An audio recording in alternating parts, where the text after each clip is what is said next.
Dostlar, yaxshimisiz zaman.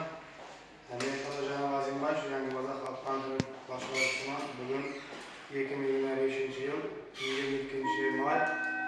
Bizlar har bir kundan shu tadbirkorlar bilan uchrashishimiz kerak. Masalalar bo'yicha eng asosiy masala shu kelib turgan aholimizni shu birini ikki qilish, qo'ldan-qo'l qo'shish, daromadni oshirish eng asosiy masala shu. Bizning talabimiz shu, bizlarga bo'lib turgan talabimiz shu. Hozir shu o'zlarimizda bo'lib turgan kredit programmalar aytaman. Eng birinchi biznesga ko'mak degan kreditimiz bor.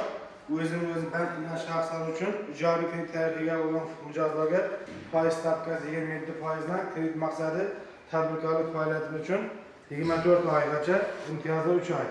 Bu asosiy biznesga birinchi qadam deb aytadi. Plastingiz kelasiz, men hech qanday o'z bankasida ishlasam